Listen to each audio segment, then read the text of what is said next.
Əziz şagirdlər, bildiyiniz kimi bu günlərim Hilal kursları ümumi sınaq 1-i təşkil etmişdi və burada deməli bu sınaqda tarix suallarının hal-hazırda izahını verəcəm sizə inşallah. 76-cı sualdan başlayaq. Uyğunluğu müəyyən edin. Şimali Azərbaycan Çar Rusiyasının hakimiyyəti altında olduğu dövr. Dolayısıyla biz burada nə etməliyik? 1828 və 1917 arasından baxmalıyıq və Şimali Azərbaycan birincidə Şimali Azərbaycan, ikincidə isə Cənubi Azərbaycan olmalıdır. Şimali Azərbaycanda bəli, iqtisadiyyatda müstəmləkə sistemi tətbiq edilirdimi? Bəli. Rusiya müstəmləkə rejimi yaratmışdı və Azərbaycanın sərvətlərini talayırdı. Yüksək vəzifələrə əsasən Azərbaycanlılar yüksək vəzifələrə əsasən təbii ki, bu ola bilməz. Çar Rusiyasında Azərbaycanlıların əsasən yüksək vəzifəyə təyin edilməsi qeyri-mümkündür, səhv ifadədir. İqtisadi inkişafla əlaqəli olaraq mədəni yeniliklərin baş verməsi, bəli.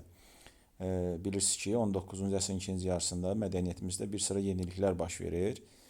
Milli teatr, milli mətbuat, yeni tipli məktəblər və ilk kütləvi kitabxanalar, daha sonra 20-ci əsrin əvvəllərində opera və musiqili komediyalar falan filan, bunlar hamısı göstərir ki, mədəniyyətdə yeniliklər baş verib. Birdə deməli C-də olur, birdə deməli olur həm A, həm C, 2-də isə Cənubi Azərbaycan nəzərdə tutur. Tehran Qacarların paytaxtı olsa da bu Cənubi Azərbaycan deyil, Tehran bilirsiniz ki, İran ərazisidir və ona görə də bunu çıxırıq. Monarxiya qarşı xalq hərəkatının baş verməsi, bəli, burada söhbət Səttərxandan gedir ki, o da monarxiya qarşı idi və konstitusiya tələbi ilə xalq çıxışlarından danışılır.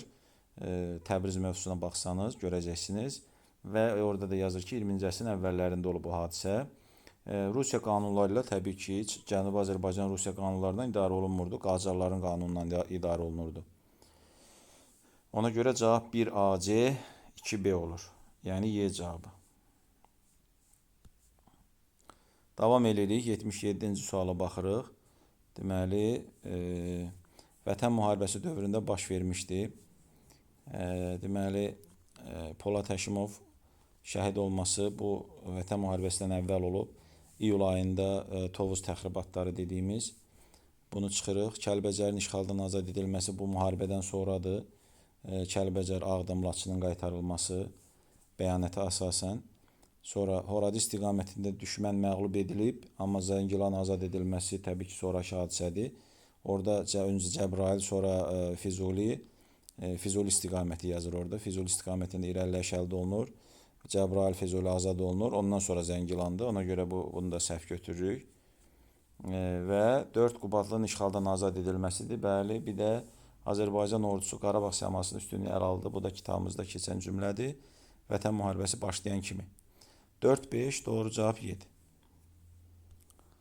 78-ci suala gəlirik. Deməli, İrəvan şəhəri tarixinə aid deyil. Aid deyil və şəhəri nəzərdə tutur. Xanlıqla qarışdırmayaq.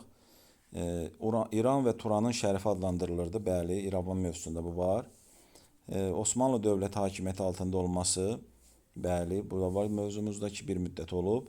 19-cu əsrin ilk yarısında Rusların müstəmləkə rejimi ilə idarə edilməsi əlbəttə ki, doğrudur. Çar Rusiyası dövründə erməni dövləti ola bilməz. Erməni dövləti 1918-ci ildə yaranıb İrəvanda. Onda da artıq Çar Rusiyası yox idi. 1917-ci ildə süqut edilib. Elə doğru cavab da dedi. Səfəvi dövlətində vilayət mərkəzi olub. Bəli. Çuxursət vilayətinin mərkəzi bilirsiniz ki, İrəvan şəhəri olub. 79-cu suala gəlirik. Heydər Əliyevin prezidentliyi dövrünə aiddir. Yəni 1993-2003-cü illərə aiddir. Azərbaycanda ilk dəfə prezident seçkilərinin keçirilməsi ola bilməz. Çünki bilirsiniz ki, Heydər Əliyevdən əvvəl bizim kitabda Əbülfəz Əliyevin, Elçibəyin adı keçir prezident olaraq. Deməli, ondan əvvəl də prezident seçkiləri olub. Milli Məclis seçkilərinin keçirilməsi doğru cavab budur. Çünki bilirsiniz ki, İlham Əliyev 1995 və 2000-ci ildə deputat seçilib. Ona görə Milli Məclisə. Buradan da anlaşılır ki, prezident İlham Heydər Əliyevin dövründə təbii ki, Milli Məclisə seçkilər keçirilir. Bunu da göt. Bu deməli doğru cavab budur. Digərləri yanlışdır. Dünya Azərbaycanlıların qurultayı Bakıda keçirilib. Bakı Tbilisi Ceyhan neft kəmərinin istifadəyə verilməsi İlham Əliyevin dövrüdür, amma inşasının başlanması Heydər Əliyevin dövrüdür. Şuşa və Laçının erməni işğalçıların əlinə keçməsi, bu da 1992-ci ildir. Onda da Heydər Əliyev prezident deyil idi. Gəlirik 80-ci suala. Deməli, Vətən müharibəsi ilə aprel döyüşlərinə aid oxşarlıq deyil. Oxşarlıq olmasın. Həmən burada gözümüzə doğru cavab sataşır. Talış yüksəkliyinin azad edilməsi, bilirsiniz ki, bu aprel döyüşlərinə aiddir. Ona görə də bu oxşarlıq ola bilməz. Digər ifadələr, yəni Azərbaycan torpaqlarında baş verib ikisi də, Azərbaycanın XTQ-si düşməni məhv edib hər ikisində, Rusiyanın vasitəçilik təşəbbüsü hər ikisində göstərilib, Azərbaycan torpaqlarının bir hissəsi hər ikisində də işğaldan azad edilib. 81-ci suala baxırıq. Qarabağ xanlığı Quba və Şəki xanlıqlarından fərqli olaraq. Bu məncə çox asan sualdır. Burada görürsünüz, həmən bilinir ki, cavab B-dir. Bilirsiniz ki, 1752-ci ildə, yəni 18-ci əsrin 50-ci illərində Qarabağın mərkəzi Şahbulaqdan Şuşa qalasına, yəni Pənahabad qalasına dəyişdirilir ki, sonradan həmən qala Şuşa adlanır və ona görə cavab B-dir. Digər cavabları təhlil eləsək, qonşu bölgələr hesabına ərazisini genişləndirmək üçünə də aiddir. Rusiyanın əyalətinə çevrilməsi üçünə də aiddir. Yəni üçünə də aiddir, fərq deyil. Şamaxı xanlığı ilə həmsərhəd olmaq yenə üçünə də aiddir, fərq deyil. Azərbaycan torpaqlarını birləşdirmək siyasəti yeritmək yenə də üçünə də aiddir, fərq deyil. 82-ci suala baxırıq. Uyğunluğu müəyyən etməliyik. Orta əsrdə yaranmış 4 dövlətimiz verilib. Deməli, 1 ilə 3 Sacıoğlu Şirvanşahlar. Bir digər Azərbaycan dövlətinin süqutu nəticəsində meydana gəliblərmi? Xeyr. Çünki xilafətin zəifləməsi nəticəsində meydana gəliblər. Həmən bunu çıxırıq. Biri buradan çıxırıq. 2-də deyir, 3-4 Səfəvi şeyxlərinə qarşı mübarizə aparıb 3-4 Şirvanşahlar və Bayandurlu, bəli. Bilirsiniz ki, 15-ci əsrin sonunda hər iki dövlətimiz Səfəvi şeyxlərinə qarşı mübarizə aparıb. Deməli, bu doğru cavablardan biridir. Ərazisi Van gölünün daxil olması ərazisinə 1-4 Sacıoğlu və Bayandurlu. Bayandurlu daxil olsa da, Sacıoğluda xəritəsinə baxsaq görərik ki, Van gölü onun ərazisinə daxil olmayıb. Ona görə bunu çıxırıq. 4-də 2-3 orta əsrlərdə bütün Azərbaycan torpaqlarını əhatə etmək və burada 2-3 Eldənizlər əhatə etsə də Şirvanşahlar etməyib. Ona görə bunu da çıxırıq. 5-də isə deyil, 1-2 böyük imperiyaların zəifləməsi nəticəsində yaranmaq. Bəli, 1 Sacıoğlu Ərəb xilafətinin, Eldənizlər də Səlcuqlu dövlətinin, yəni hər ikisi böyük bir imperiyadır və o imperiyaların parçalanması nəticəsində Azərbaycana meydana gəliblər. 1-5, ona görə də burada olur 1-5, 1-5 olur Y cavabı. Elə olur da, deməli 1-5, bəli, 1-5, doğru. Yox, səhv qeyd elədim. 2-5, üzr istəyirəm uşaqlar. Səhv deməli 2-5. 2-5 nədir? A cavabı, bəli. 83-cü suala baxırıq. Azərbaycan Xalq Cümhuriyyəti dövründə, yəni 1918-28 may, 28 may, 18-ci ildən 28 aprel 20-ci ilə qədər olan hadisələr olmalıdır və onların içərisində ən əvvəl olanı seçməliyik. Avtomatik biz Bakı Sovetinin yaranmasını çıxırıq, çünki bu Mart soyqırımından əvvəl yaranıb. Olmaz. Müsavat təşkilatında çıxırıq, çünki o da Cumhuriyyətdən əvvəl var idi. Qalırıq digərlərinin arasında seçim eləməyə. Bakı Dövlət Universiteti 19-cu ildir, bu heç. Nuru Paşanın Bakı üzərinə həll edici hücumu bilirik ki, Bakı zaten sentyabrın 15-də azad edilib. Amma Nuru Paşanın bizə yardıma gəlməsi üçün Cumhuriyyət Osmanlı ilə saziş imzalamalıdır və bu saziş əsasən rəsmən Azərbaycanı ilk Xalq Cümhuriyyətini tanıyan ilk dövlət olmalıdır.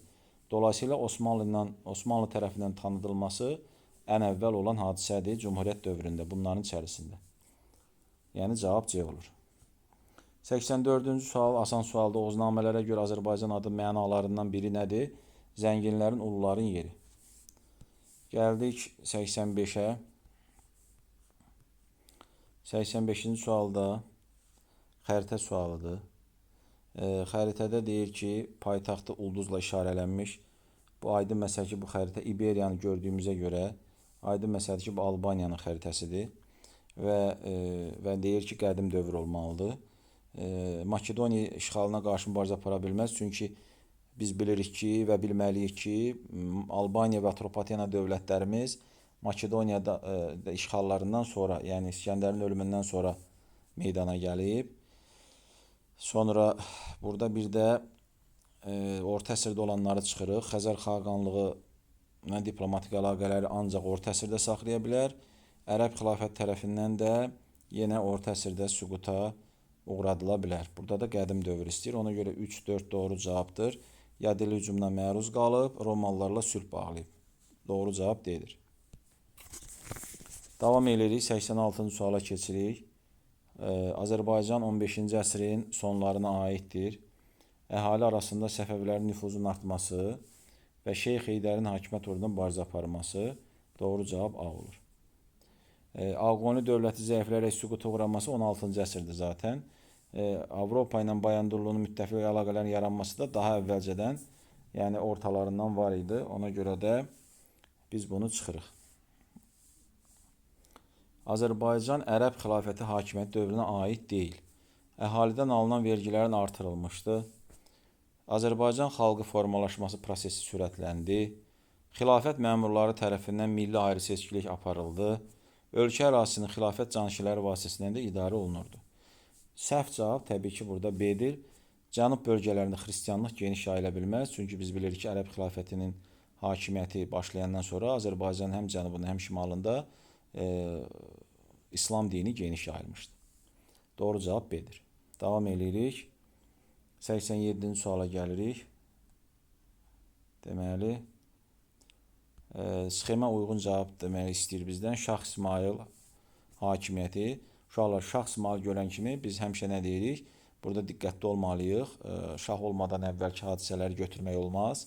Məsələn, Rüstəm Padşah məsələsi, Gülüstan qalasını mühasirəyə almaq, bunlar yanlışdır. İlk mərkəzləşmiş dövlət ola bilməz. Azərbaycanın ilk mərkəzləşmiş dövlət Manna sayılır və Şah İsmaildə vahid ünsiyyət dili yox, dövlət dilinə çevirib. Bunu da çıxırıq. Qalır burada D cavabı. Bəli, o nə eləmişdi? Dövləti geniş ərazili imperiyaya çevirmişdi. Şah İsmail, deməli, doğru cavab D-dir. 89-cu suala gəlirik. Biraz çaşdırıcı sualdır. Çətin sualdır. Zəngilan rayonu ərazisi Xankəndindən fərqli olaraq. Uşaqlar, bundan ötürü biz müasir xəritəyə baxmalıyıq. Deməli, orada aprel döyüşləri xəritəsində, aprel döyüşlərində də orada bir xəritə var kitabımızda. O xəritəni diqqətlə izləməliyik və Zəngilanın, Xankəndinin və ümumiyyətlə Qarabağdakı rayonların yerini bilməyimizdə fayda var ona görə də və burada cavab Y-dir. Ki, Zəngilan elə bir rayonumuzdur ki, həm Ermənistanla, həm də İranla həm sərhəddir. Digər cavablara baxsaq, Qarabağın şimal-qərbində yerləşirdi. Xeyr, Qarabağın cənub-qərbində yerləşib Zəngilan. Bölgədə ilk hava limanı bilirsiniz ki, Zəngilanda olsa da, hava limanı tikilsə də Böyük Vətən müharibəsindən sonra. Amma bilirsiniz ki, Qarabağda deyir yeganə hava limanı Xocalıdaydı. Deməli, ilk hava limanı Xocalıda olub, ona görə o aid deyil. Böyük qayıdış layihəsinə hər ikisi daxildir və antiterror əməliyyatı ilə azad edilmişdi. Bu Xankəndinin Zəngilandan fərqidir. Ona görə də cavab Y-dir. Gəldik 90-cı suala. 90-cı sualda deməli hadisə nəticə əlaqəsini müəyyən etmək lazımdır. Deməli, burada Şirvanşahlar dövlətinin yaranması nəticəsində dövlətçənlərimiz bərpa olundu və Cahanşahın Qaraqoyunlu hökmdarı olması nəticəsində Ağqoyunlu bəyliyi ilə münasibətlər tənzimlənməyə çalışıldı. Xanımı Canbəyim xatun tərəfindən ora diqqətlə eləsəz, orada onu görə bilərsiniz. Bu digərləri niyə yanlışdır? Qəzvin Səfəvilər dövlətinin paytaxtına çevrilməsi Təbrizin əhəmiyyətini artırmadı, azaltdı. Birinci Təhmasibin hakimiyyətə gəlməsi ilə Səfəv-Osmanlı müharibələri əsası qoyulmayıb. O qoyulub Şah İsmailin dövründə Çaldıran döyüşü ilə. Bu da yanlış ifadədir. Məncə çətin sual deyil və 1-4 Y cavabı doğru cavabdır. 91. Azərbaycanda xış əkinçiliyi mövcud olduğu dövr, yəni Tunc dövrünə aid burada bir hadisə götürməliyik. Ox və kaman kəşf edilib daş dövründə, mağaralarda yaşamaya başlayıb insanlar daş dövründə, istehsal təsərrüfatı yaranıb daş dövründə, ilk dini inanclar yaranıb daş dövründə. Kifayət qədər asan sualdır. Və təbii ki, burada cavab misdən bəzi əşyaların hazırlanması aydın məsələdir ki, Tunc dövründə də misdən bəzi əşyaları hazırlanırdı. 92-ci sual, 1992-ci il mayın 27-sində qəbul edilən Azərbaycan Respublikasının dövlət himni haqqında qanuna görə 1919-cu ildə hazırlanmış Azərbaycan marşı dövlət himni kimi təsdiq edildi. Doğru cavab A-dır. Digər ifadələr təbii ki, yanlışdır. 93-ə gəlirik. Nadir Şahın fəaliyyətlərinə aid deyil. Deməli, burada bir dənə aid olmayan var. O da uşaqlar həmən hiss olunur zaten. Çətin sual deyil. Osmanlı dövlətindəki daxili çəkmələrə son qoyulmasına çalışması. Osmanlı ilə Nadir Şahın nə işi var? O cəhətdən ki, onun daxili çəkmələrinə son qoysun. Bəli, onunla mübarizə aparar, münasibətlər qura bilər. İslam dinində ixtilaflara son qoymaq üçün Osmanlı hökmdarına məktub yaza bilər. Amma bu, Osmanlı dövlətinin daxili işlərinə qarışmaq demək deyil. Ona görə buna aidiyyatı yoxdur. Digər ifadələr, məsələn, Azərbaycan adlı əyalət yaradıb, Osmanlı münasibətlərini tənzimləməyə çalışıb, ona məktub yazıb, döyüşçü və əmirlərə mükafatlar təyin edib, Cavanşir tayfasını zəiflətməyə çalışıb, bilirsiniz də, Pənahəli xan və qardaşına qarşı mübarizə aparıb. Bunlar olmuş şeylərdir. Belə. Gəldik, deməli, 98, 93, 94-ə gəlirik. İkinci Dünya müharibəsi illərində Azərbaycan diviziyalarının döyüş yolu başlamışdır Qafqazdan. Məncə bu çox asan sualdır. 95 xəritə sualıdır, xanlıqlar xəritəsidir. Sual deyir ki, 1-ci Rusiya-Qacar müharibəsi ərəfəsində həmən ağlımıza Gəncə xanlığı gəlir. Bunu biz sizə öyrətmişik. Bütün tarix müəllimləriniz məlum bilirəm ki, %100 bunu sizə öyrədib ki, bu Gəncə xanlığıdır. Ona görə də Gəncənin yerini bilməliyik. Gəncə də 1 ilə olan yerdir. Ona görə cavab A-dır. 3 İrəvandır, 5 Təbrizdir, 4 Lənkərandır, 2 də Quba. 96-cı sual. Sxemə əsasən doğru cavab müəyyən edin. Ölkədə aparılan islahatlarda fəal iştirak edin. Bunların içərisində zaten islahatlarda iştirak edən bir dənə Fəzullah var. Rəbi Rəşidi məhəlləsindən də hiss olunur zaten ki, bu Fəzullah Rəşidəddindir. Məncə çətin sual deyil bu da. Açıq suallara gəlirik. 97-ci sual uyğunluq pozulmuşdur. Türkiyə Qurtuluş Savaşına rəhbərlik edirdi Mustafa Kemal Atatürk. Bəli, burada pozulmayıb. 1920-30-cu illərdə Azərbaycanda hökumət tərəfindən cəza tədbirlərinə məruz qalırdı bəy və ağalar. Burada da pozulmayıb. Məscid və kilsələr dağıdılırdı bolşeviklər tərəfindən. Bu da doğru cümlədir. 20-ci əsrin birinci yarısında Azərbaycanda hakimiyyətdə idi fəhlə kəndli hökuməti adlandırılan Sovetlər. Bu da doğrudur. 1930-cu illərdə Azərbaycanda dövlətin ən yaxın dayağı idi fabrik və zavod sahibləri olan varlı insanlar. Cümlə tamamən yanlışdır. Tam tərsinə bilirik ki, 30-cu illərdə fabrik və zavod sahiblərinə qarşı da mübarizə aparılırdı və onların əlindən fabrik zavodlar alınıb dövlətin balansına keçirilirdi. Bu doğru cavabdır, pozulub və Azərbaycan Xalq Cümhuriyyətindən alınıb Ermənistana, Şərur Dərələyəz verilə bilməz. Çünki bu Sovet dövründə olub, burada da uyğunluq pozulub. 5-6 doğru cavabdır. 97-ci suala gəlirik. Osmanlı və Ağqoyunlu dövlətlərinə aid oxşarlıqlar. Bəli, 1. Misir Məmlük dövləti ilə həmsərhəd olmaq. Xəritədən bunu görməliyik. Səfəvilərlə qarşı hər ikisi mübarizə aparıb. Orta əsr əvvəllərində heç biri yaranmayıb. Və Kiçik Asiyada torpaqların olması hər ikisinə aiddir bu da. Bunu da götürürük. Xəzər dənizində hərbi donanma olması Ağqoyunlu'nun ola bilməz. Osmanlı'da zaten Xəzər dənizində ola bilməz. Ona görə də 1-2-4 doğru cavabdır. 99-a gəlirik. Xronoloji ardıcıllıq istəyir bizdən. Ərəb xilafətinin Azərbaycanda zəifləməyə başlaması deyəlim 9-cu əsr. Böyük Səlcuq dövlətinin Bizansla həmsərhəd dövlətə çevrilməsi 11-ci əsr. Eldənizlər dövlətin süqutu quraması 13-cü əsr. Bu da məncə kifayət qədər asan sualdır. 1, 2, 3 doğru cavabdır. Və nəhayət uyğunluq sualı, 100-cü sual. Azərbaycan Respublikası Heydər Əliyev və İlham Əliyevə aid olan uyğun cavabları seçməliyik. Heydər Əliyev Bakı Tbilisi Ərzurum qaz kəmərinin işə salınması İlham Əliyevə aiddir. Bunu çıxırıq. Əsrin müqaviləsi imzalanıb, Dünya Azərbaycanlıların qurultayı keçirilib. İlham Əliyev Nizami Gəncəvinin yubileyi keçirilib. Bakı Tbilisi neft boru kəmərinin çəkilməsi layihəsinin hazırlanması deməli Heydər Əliyevin dövründə olduğuna görə bu olmaz. Amma həyata keçməsi olsaydı olardı. Şuşada 7-ci Xarı Bülbül Festivalının keçirilməsi bəli bu da aiddir. Ona görə 1 olur BC, 2 olur AC. Beləliklə əziz şagirdlər, bugünkü izahımızın sonuna çatdıq. Bu dərsimizdə biz sizə ümumi sınaq imtahanının nəticələrini, tarixlə bağlı olan izahını verdik. Ümid edirəm faydalı oldu. Növbəti dərslərimizdə görüşənə qədər inşallah bir ay qalıb imtahanımıza, qəbulumuza hər birinizə uğurlar arzu edirəm. Sağ olun, salamat qalın.